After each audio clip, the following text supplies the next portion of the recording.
नमस्कार, हरियाणा विशेष देख रहे हैं आप और मैं हूं आपके साथ आयुषी शेखावत। बुलेटिन की शुरुआत करते हैं। सिंधु और टीकरी बॉर्डर पर संयुक्त किसान मोर्चा के नेताओं की बैठक हुई।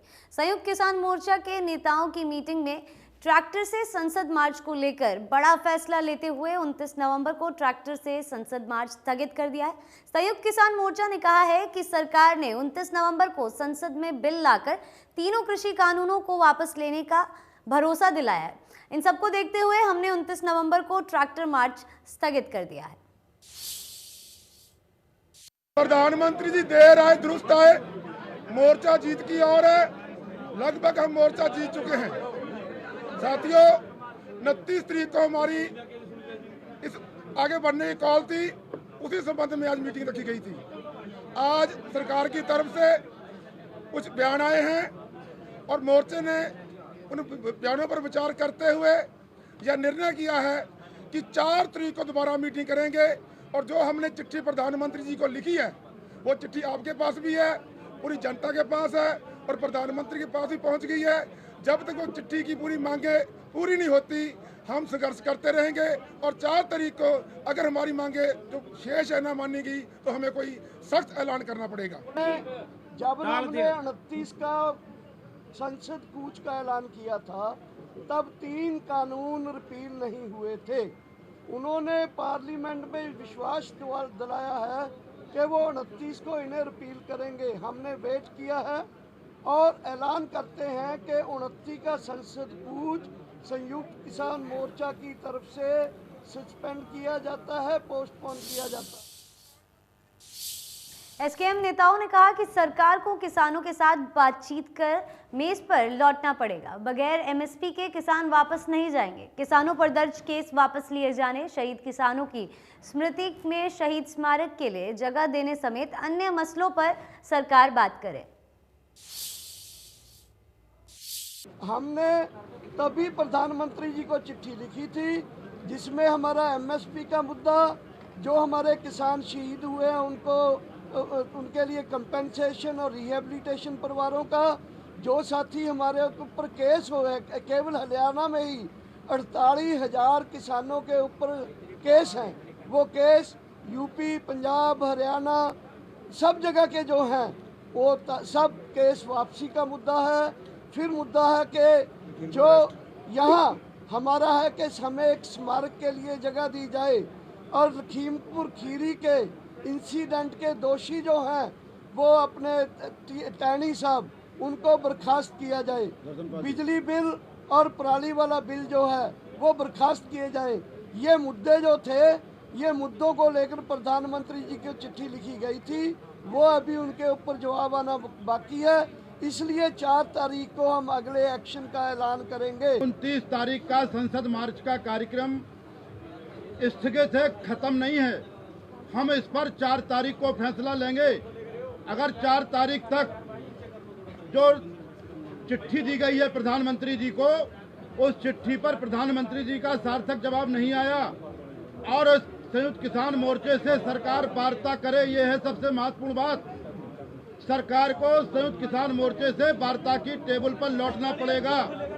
वार्ता की टेबल पर आकर के शेष हमारे मुद्दों पर आकर के बात करे, ये सबसे बड़ी महत्वपूर्ण बात है। जो चिट्ठी है, जैसा कि डॉक्टर साहब ने बताया, उसमें एमएसपी सबसे महत्वपूर्ण मुद्दा है। आज सभी लोगों ने तय किया कि बगैर एमएसपी के मोर्चा वापस नहीं जाए। किसान नेता राकेश टिकैत ने कहा कि सरकार को एमएसपी पर कानून बनाना ही होगा। उन्होंने कहा कि किसानों को एमएसपी की सबसे ज्यादा जरूरत है।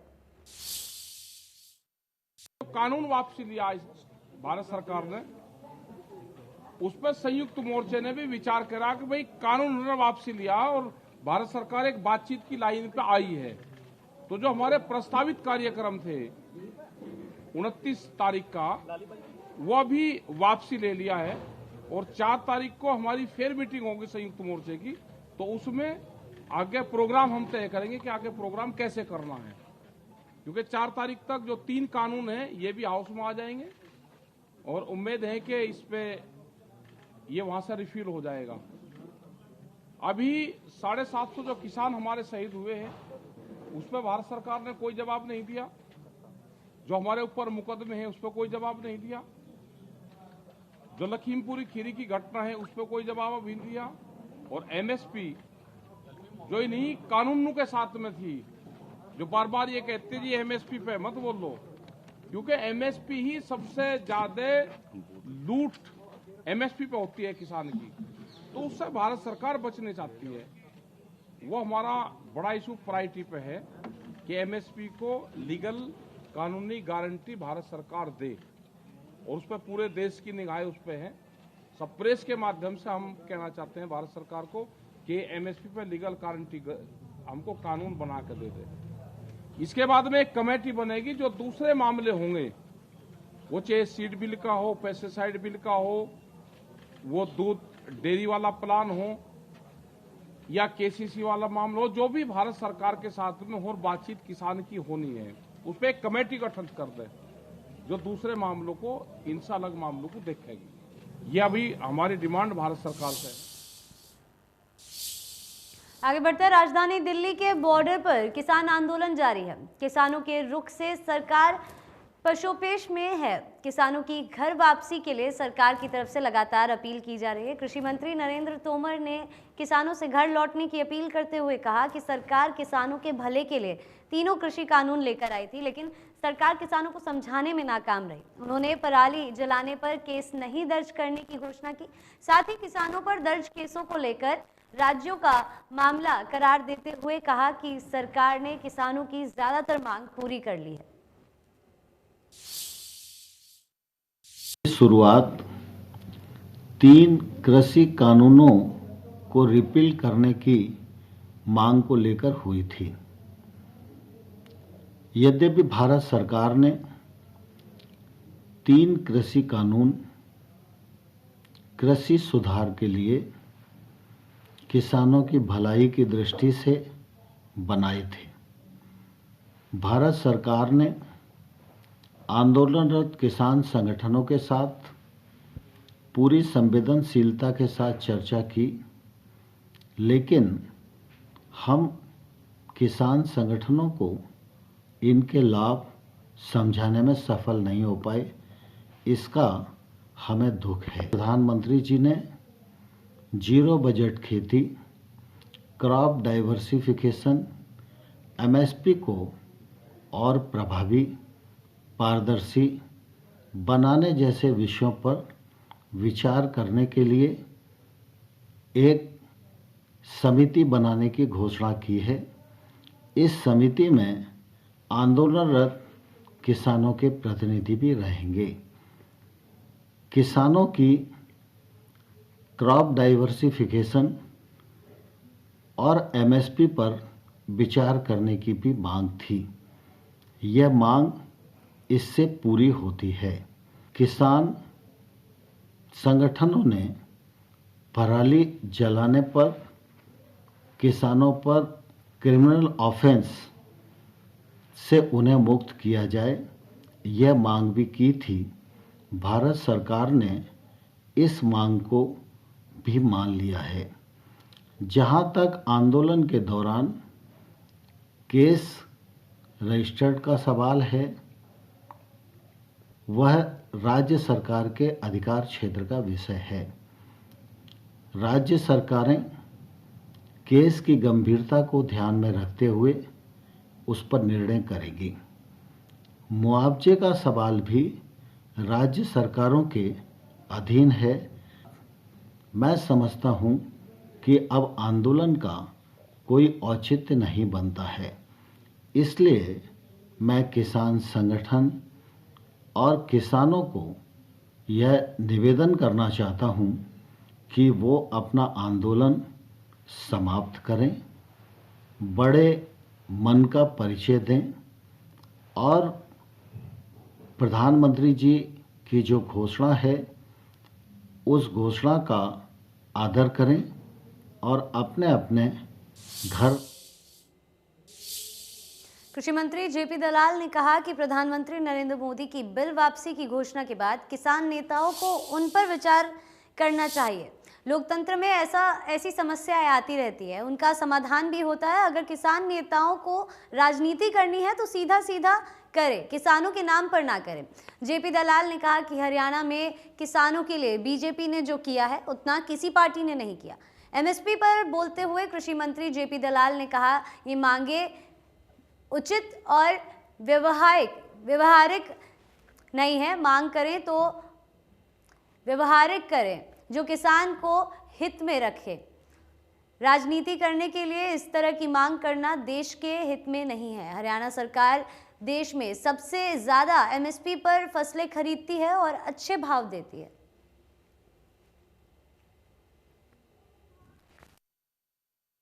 देखिए, जितना बड़ा दिल करके दुनिया के सबसे बड़े लोकतंत्र के चुने हुए प्रधानमंत्री नरेंद्र मोदी जी ने किसानों से हाथ जोड़ के प्रार्थना की है कि मैं कानून वापस लेता हूं और आप अपने घरों में जाओ। अब जो किसान नेता हैं उनको भी विचार करना चाहिए। लोकतंत्र में ऐसा है कि समस्याएं आती रहती हैं, उनका समाधान भी होता रहता है। और आगे भी एमएसपी के बारे में भी कमेटी बनाने की उन्होंने कही है, और समस्याएं होंगी वो भी दूर करेंगे। सिर्फ आंदोलन करने के लिए आंदोलन करना अच्छी बात नहीं है। राजनीति करनी है तो सीधी सीधी करें, किसान का नाम ना लें। और किसानों के लिए जितना हमारी सरकार ने किया है, चाहे वो नहरी पानी देना हो, माइक्रो इरिगेशन करना हो, बिजली की चीज़ें बिजली की सुविधा देना हो, भाव देना हो, भावांतर भरपाई देना हो, फसलें खरीदना हो, कोशिश कर रहे हैं कि किसानों के लिए अच्छे से अच्छे काम हों। और मेरी यही प्रार्थना है सबसे हाथ जोड़ करके, जो आंदोलनकारी लोग हैं, कि वो प्रधानमंत्री पर भरोसा रखें और किसानों को जो उनके साथ है उनको घर भेजें। फतेहाबाद में एमएसपी को लेकर जेजेपी के प्रदेश अध्यक्ष का बयान। कहा, किसानों को फसल की एमएसपी मिलनी चाहिए। उन्होंने कहा कि आंदोलन के दौरान किसानों पर दर्ज मुकदमे वापस होने चाहिए, मृतक किसानों को मुआवजा मिलना चाहिए। ठीक है कि माननीय प्रधानमंत्री जी ने बहुत अच्छा निर्णय लिया है कि कृषि कानून वापस लेने का तो वायदा उन्होंने कर लिया, लेकिन जो एमएसपी को लेकर के एक जो दिक्कत आ रही है, मैं तो निवेदन करूंगा केंद्र सरकार से, माननीय प्रधानमंत्री जी से, कि जो एमएसपी है उसके ऊपर भी कमेटी जैसी उन्होंने गठित करने की बात कही थी, तो उस पर भी एक चर्चा हो जाए। जो लोग उसमें शहीद हुए या मारे गए या जिस भी तरीके से जिसकी मृत्यु हुई, उनमें अगर कोई आपराधिक व्यक्ति नहीं है या किसी और कारण से उसकी मृत्यु नहीं हुई, तो उन लोगों को मुआवजा देने की भी बात माननीय प्रधानमंत्री जी को करनी चाहिए। मैं किसान भी हूँ, किसान हितैषी भी हूँ, और मैं तो ये कहूँगा कि केंद्र की सरकार को अपने देश की जो कृषि है वो घाटे का सौदा बन चुका है। तो ऐसे हालात में अपने किसान को कैसे उठाया जाए, कैसे उसकी माली हालत ठीक की जाए, तो उसके लिए ये चीज़ें बहुत ज़रूरी हैं कि उसको एमएसपी पे उसकी फसल बिके, उससे कम फसल बिके ना, या उसका लूट ना हो किसान की। तो ये मुख्यमंत्री मनोहर लाल ने फिरोजपुर झिरका विधानसभा क्षेत्र के महू चौपड़ा पर हरियाणा प्रगति रैली को संबोधित किया। उन्होंने प्रगति रैली में मेवात के वीर शहीदों को नमन करते हुए कहा कि शहीदे ज़मी मेवात की धरती को सलाम करता हूँ। ये धरती शहीदों की धरती है। बाहरी आक्रमणकारियों ने जब भी देश पर आक्रमण किया तब मेवातियों ने देश को सर्वोच्च रखा। उन्होंने वीर सपूत शहीद हसन खां मेवाती का जिक्र करते हुए कहा कि हसन खां मेवाती ने देश के लिए अपनी बहादुरी का परिचय देते हुए 12,000 मेवातियों के साथ विदेशी आक्रमणकारियों से मुकाबला किया और देश की आज़ादी के लिए शहादत दी। मेवात के विकास के लिए पिटारा खोल दिया। उन्होंने मंच से मेवात के बुनियादी ढांचे को मजबूत करने के लिए लगभग 250 करोड़ रुपए की विभिन्न परियोजनाओं की घोषणा की। मुख्यमंत्री ने कहा, पिछले 5 साल के कार्यकाल में हमारी सरकार ने मेवात के विकास के लिए 1300 करोड़ रुपए खर्च किए हैं। उन्होंने पूर्व की योजनाओं का जिक्र करते हुए नई घोषणाओं को भी मंजूरी देने का ऐलान किया। मैंने एक बात कही है कि जो मांगे मेरे पास आई हैं सब हम डिपार्टमेंट में ले जाकर के उनकी फिजिबिलिटी चेक कराएंगे। जो फिजिबल होगी सब करेंगे। इसलिए हर एक की चर्चा जरूरी नहीं करनी होती, जितनी चर्चा की है वो आप नोट कर लो, वो ज़्यादा अच्छा है। तो जितने 3 विधानसभा क्षेत्रों में कितने करोड़ की परियोजनाओं की सौगात आज आपके लिए? लगभग मुझे लगता है 600 करोड़ रुपए के आसपास की योजना है। अगर मैं उसको मिला लेता हूँ मेवात डेवलपमेंट फीडर कैनाल को, तो उसके नाते से लगभग 600 करोड़ रुपए का काम आज किया होगा। चल रहा है पिछले 2 महीने से, वहाँ पे नमाज की जगह हनुमान चालीसा पढ़ी जा सकती है, लेकिन नमाज नहीं पढ़ी जा सकती, ऐसा क्या है, क्या कहेंगे? देखिए, वो एक स्थानीय समस्या है। वहाँ का एडमिनिस्ट्रेशन सब पक्षों से बातचीत करके और रास्ता निकाल करके वो अपने आप सॉल्व करेगा। जमीन अखबार की रखी है, लेकिन फिर भी सेक्टरों का कोई नाम नहीं है मेवात जिले के अंदर, ऐसा क्या नाम नहीं है? आपने जमीन अलॉट की थी, लेकिन वो इतनी महंगी जमीन खरीदी गई थी। बाद में उसका जब रेट निकला तो लोगों ने उसको अप्लाई नहीं किया। हमने एडवर्टाइज किया था, सेक्टर 2 है शायद नू का, तो जब बिक्री के लिए लोग आए नहीं हैं, खरीदने के लिए नहीं आए हैं, तो जबरदस्ती किसी को नहीं दी जा सकती है। सीएम ने मंच से कहा कि नूह जिले में पिछले 5 साल से जो पुलिस अधिकारी और कर्मचारी जमे हुए हैं, उनका आज ही तबादला कर दिया जाएगा। सीएम ने जैसे ही ये बात कही तो हजारों की संख्या की भीड़ ने उनका तालियां बजाकर स्वागत किया।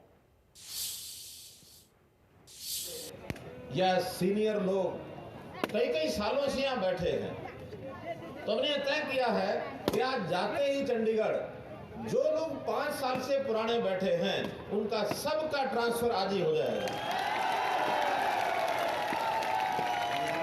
ठीक है? महंगाई के मुद्दे पर कांग्रेस सरकार को घेरने की पूरी तैयारी कर ली है। 12 दिसंबर को दिल्ली में कांग्रेस महंगाई हटाओ रैली का आयोजन करेगी। रैली को लेकर हरियाणा कांग्रेस ने दिल्ली में बैठक की और हरियाणा कांग्रेस के मौजूदा विधायक, पूर्व विधायक समेत वरिष्ठ कांग्रेस नेताओं से चर्चा की। बैठक में सबने अपनी बात रखी कि कितने कार्यकर्ता किसकी तरफ से आएंगे। प्रदेश अध्यक्ष कुमारी शैलजा ने कहा कि सभी नेता अपनी समतानुसार कांग्रेस कार्यकर्ताओं को लेकर दिल्ली आएंगे और रैली के माध्यम से महंगाई हटाने का केंद्र सरकार पर दबाव डालेंगे।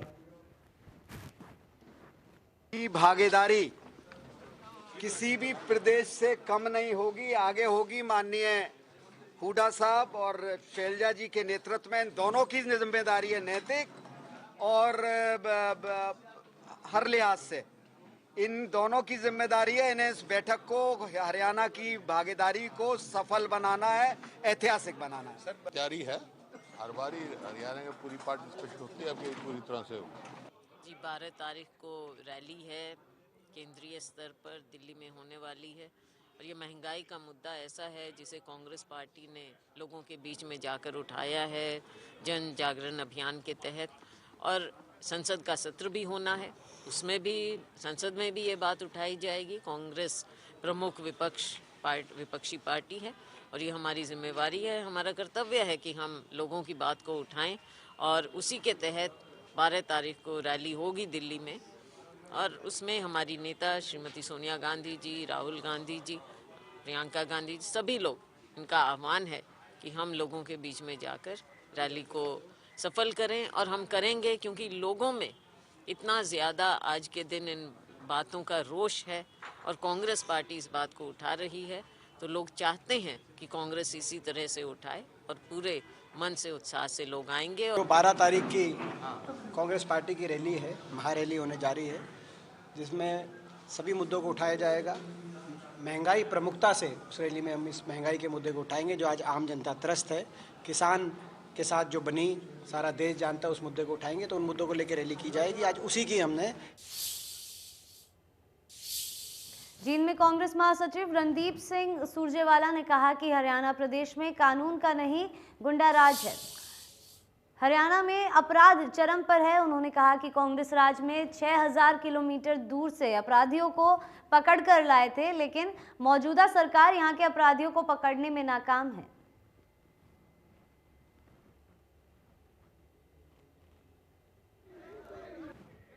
अब किसान हो, गरीब हो, खासतौर से दुकानदार और व्यापारी हो, आज उसकी जिंदगी सुरक्षित नहीं।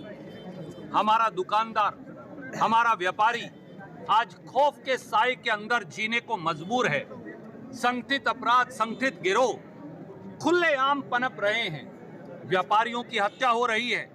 श्याम सुंदर बंसल जी की हत्या उदाहरण है संगठित अपराध जिले में और प्रदेश में पनपने का।